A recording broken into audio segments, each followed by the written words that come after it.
شوفوا خال متخبي بين الأشجار جنب بيت مهجور، خال متخبي. شوفوا اللي عليه علامة، الجن يتشكل على شكل خال ويتخبى. شوفوا جنب بيت مهجور، شوفوا واضح. هذا الخال مو إنسان طبيعي، مو إنسان، هذا جن. راح أوضح لكم وأقرب لكم. شوفوا بعد ما قربت الصورة شكله واضح إنه خال، بس مو طبيعي. هذا مو طبيعي، هذا مو خال طبيعي، هذا مو إنسان، هذا جني. واللي خلاني يقول عنه إنه جني راح تشوفونه. شوفوا كيف، شوفوا يده واضحة. شوفوا يده كيف، هذه يد مو إنسان، هذه يد جني. حتى يد فيها شعر، لكن راح نقربها أكثر، نوضحها أكثر لكم علشان تشوفونه. شوفوا كيف يده كبيرة، شوفوا كيف أصبع الإبهام ضخم. مستحيل يكون أصبع إبهام إنسان كذا، هذا أصبع إبهام غلة ممكن، لكن إنسان لا. لكن وجه إنسان. شوفوا كيف. أبى رأيكم فيه. إيش هذا؟ والله أنا احترت فيه صراحة، لكن أبى رأيكم. لكن أتحدى أحد يقول هذا مو جن. أتحدى أي أحد في العالم يثبت أن هذا مو جن. شوفوا كيف وجهه، هذا وجهه. شوفوا تلاحظون أن عنده شنب، واضح أنه الشنب، وعنده فم وأنف أفطس.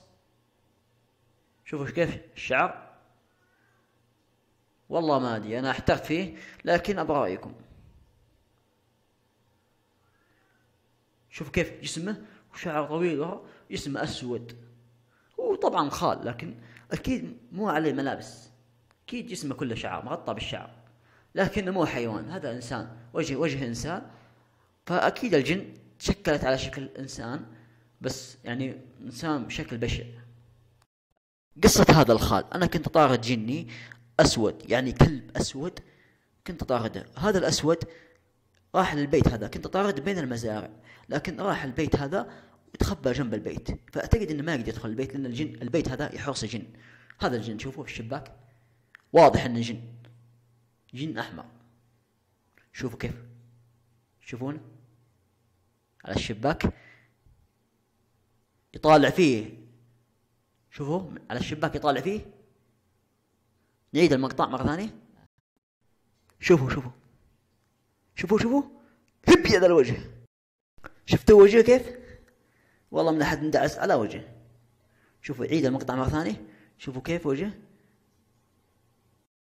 بالله أباكم تنشرونه، أبا رأي الناس في هذا المقطع، هل هو جن حقيقي ولا لا؟